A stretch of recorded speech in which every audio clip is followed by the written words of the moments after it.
जय श्री कल की। ओम नमो भगवते वासुदेवाय। ऑपरेशन सिंदूर पार्ट 2 फाइनल स्टेज तैयार है, बस केवल ट्रिगर ऑन। ऑलरेडी 9-9 ने नींव रख दी थी, जो मैंने ऑलरेडी डिक्लेयर किया है। किसी भी समय ये स्टार्ट हो सकता है। मुनीर का सत्ता परिवर्तन होना तय है। पाकिस्तान में भूचाल आया हुआ है। गृह युद्ध जैसे हालात बन गए हैं। लोग सड़कों पर उतर चुके हैं। मुनीर को घेरने की तैयारी, उसे मार डालने के लिए सब लोग वहाँ पर लालायित हैं। लेकिन हमारे देश ने भी अब ठान रखी है वो रणनीति जो पाकिस्तान को कानों कान खबर भी नहीं होने पा रही। 1-2 फ्रंट नहीं बल्कि 6-6 फ्रंट तैयार किए गए हैं पाकिस्तान को घेरने के लिए। अफ़गानिस्तान के विदेश मंत्री जैसे ही आते हैं हमारे देश में, बहुत बड़ा ऐलान उन्होंने कर दिया कि अब उनके देश की धरती, उनके देश की ज़मीन को भारतवर्ष के खिलाफ आतंकवादी हमले के लिए यूज़ करने नहीं दिया जाएगा। और राजनाथ सिंह ने भी 2 बड़ी बातें कह दी, और वो 2 बड़ी बातें ये कही कि पहला, हमारे नरेंद्र मोदी जी यदि किसी ने गड़बड़ की तो पहली बात तो बहुत बड़ा रिस्क उठाने को तैयार रहते हैं, और दूसरी बात कि अपने देश हित में वो जो भी करते हैं अपने देश हित में करते हैं, और वो काफ़ी मिरेकुलस होता है, चमत्कारी वो स्टेप लेते हैं। भले ही लोगों को लगता है वो रिस्की स्टेप है, लेकिन जो भी वो करते हैं हमारे देश के लिए करते हैं। अगर राजनाथ सिंह रक्षा मंत्री ये कहते हैं कि ऑपरेशन सिंदूर के लिए पार्ट 2 के लिए हमारी रणनीति तैयार है, हमारे देश के सेना प्रमुख यदि कह रहे हैं, इसका मतलब इस बार मोदी जी बहुत ज़ोरों के साथ घेर कर पाकिस्तान को ख़त्म करने की तैयारी में है। रणनीति स्ट्रॉन्ग होनी चाहिए, अपने देश का नुकसान कम होना चाहिए। देखिए किस प्रकार एक से एक मुस्लिम देश अब धीरे धीरे भारतवर्ष की ओर खींचते चले आ रहे हैं। पाकिस्तान को घेरने की इसलिए भी तैयारी की जा रही है कि वो इस बार अमेरिका का सपोर्ट लेकर या चाइना का सपोर्ट लेकर बचकर ना निकलने पाए। उसके अपने ही देश के लोग उसके खिलाफ आवाज़ उठाकर आवाज़ बुलंद कर रहे हैं। भले ही मुनीर उन पर गोलियां चला रहा है, लेकिन मुनीर को मारने का प्लान, सत्ता से उतारने का प्लान, सीट से उसको बदल देने का प्लान ऑलरेडी जो पाकिस्तान में चल रहा है, ऐसा लग रहा है मौत बेहद करीब है मुनीर के। भले ही वो दिखाए ना, लेकिन अंदर ही अंदर भारतवर्ष से वो डरे हुए हैं। इसलिए ऑपरेशन सिंदूर पार्ट 2 बहुत जल्दबाजी में नहीं स्टार्ट किया जा रहा है, क्योंकि इस बार खात्मा करना है, आतंकवाद को जड़ से मिटाना है और आतंकवादियों का खात्मा करना है, जिसके लिए नए नए पैंतरे वहाँ पर भी आतंकवादी अपनी नई रणनीति तैयार कर रहे हैं। ऑलरेडी मैंने शेयर किया आप लोगों के साथ कि इस बार महिला ब्रिगेड तैयार हो रही है हमले के लिए आतंकवादी। तो हमारे देश का नुकसान कम हो इसलिए रणनीति तैयार की जा रही है। थोड़ा सा पेशेंस आप लोग को भी रखना पड़ेगा।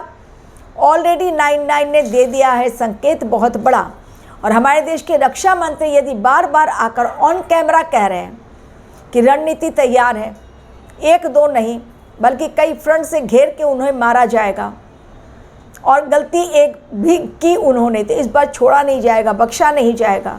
इसका मतलब क्या हुआ कि भारतवर्ष अपनी तरफ से युद्ध स्टार्ट नहीं करना चाह रहा है, क्योंकि सभी देशों के साथ व्यापारिक संबंध बनाने हैं। तो हमारा देश इंतज़ार कर रहा है कि एक गलती पाकिस्तान की तरफ से हो हमारे देश के खिलाफ, और फिर पाकिस्तान को ऐसा मज़ा चखाया जाए कि फिर कभी वो सिर उठाने की हिम्मत ना कर सके भारतवर्ष के खिलाफ। इसलिए ये युद्ध जो इस बार होगा वो केवल 2 दिन ट्रेलर मात्र नहीं होगा। लास्ट टाइम भी मैंने अपने प्रेडिक्शन में कहा था, लोगों ने पूछा था क्या ये भारत पाकिस्तान का युद्ध है, मैंने कहा था नहीं, ये है ही नहीं। भारत पाकिस्तान का असली युद्ध तो शेष है, और वो मंगल की महादशा में लड़ा जाएगा। तो मंगल की महादशा तो स्टार्ट हो गई है, जो 7 सालों की है, और भारत केवल पाकिस्तान के साथ ही नहीं कई देशों के साथ बहुत ज़बरदस्त लड़ेगा युद्ध, बहुत भयंकर युद्ध लड़ने वाला है, और लड़ना ही पड़ेगा। मंगल की महादशा यही कह रही है। भारतवर्ष के लिए, और वो भी नरेंद्र मोदी के अंडर में ही लड़ा जाएगा युद्ध, क्योंकि उनसे बेहतर रणनीति कोई नहीं बना सकता। उनके अपने ही टीम के लोग, अमित शाह जी हैं, राजनाथ सिंह जी हैं, जेपी नड्डा जी हैं, सभी का यही कहना है कि मोदी की रणनीति बेहद अलग होती है। तो इस बार बहुत ज़ोरदार घेर कर मारने की तैयारी पाकिस्तान को है, इसलिए जल्दबाजी में नरेंद्र मोदी ग्रीन सिग्नल नहीं दे रहे हैं, जबकि हमारी सेना तैयार है, वॉर प्रैक्टिस चल रही है। अभी तो केवल भारत का दम दिखलाया जा रहा है कि वास्तव में भारत की डिफेंस सिस्टम कितनी स्ट्रांग है।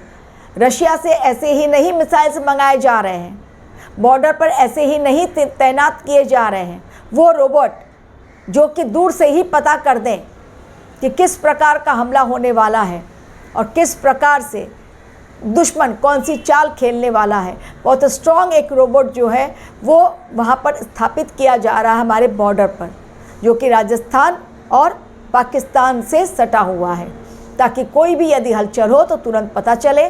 और वो खुद रोबोट बहुत किलोमीटर तक, कई हज़ार किलोमीटर तक मिसाइल्स चलाने के लिए सक्षम है। तो हमारा डिफेंस सिस्टम जो है वो काफ़ी स्ट्रॉन्ग करें। नरेंद्र मोदी इस समय चुपचाप बैठे हुए नहीं हैं। आप लोगों को लग रहा है कि सब कुछ शांतिप्रिय ढंग से चल रहा है, नहीं, अंदर ही अंदर बहुत बड़ा कोलाहल, बहुत बड़ी तैयारी, अनोखी रणनीति इस बार ऑपरेशन सिंदूर पार्ट 2 के लिए, ताकि पाकिस्तान में एक भी आतंकवादी जिंदा ना बचे और आतंकवाद का खात्मा पूरी तरह से हो। जो इजराइल काम कर रहा है वही काम अब भारतवर्ष करने के लिए जा रहा है, लेकिन रणनीति वो होनी चाहिए जिसमें आपको जीत मिली ही जाए और कदम पीछे ना हटाने पड़े।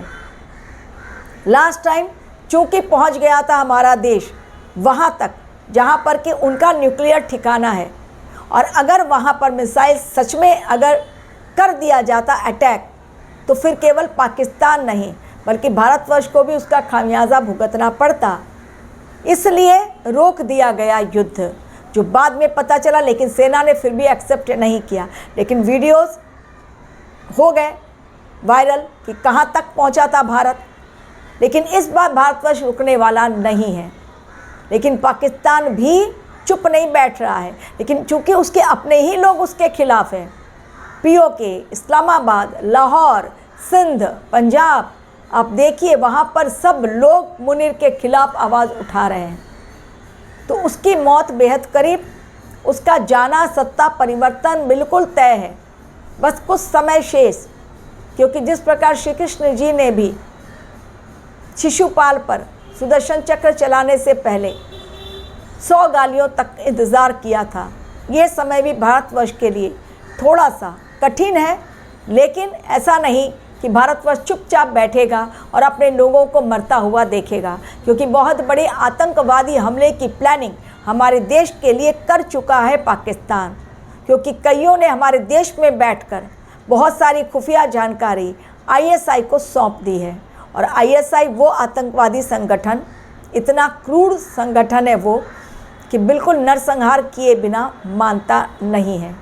तो इस बार पाकिस्तान बचने न पाए, फिर सिर उठाने लायक न रहे और अपनी आवाज़ भारत देश के खिलाफ बुलंद न करने पाए, इसलिए उसकी कमर तोड़ने की रणनीति इस समय बहुत स्ट्रांगली चल रही है।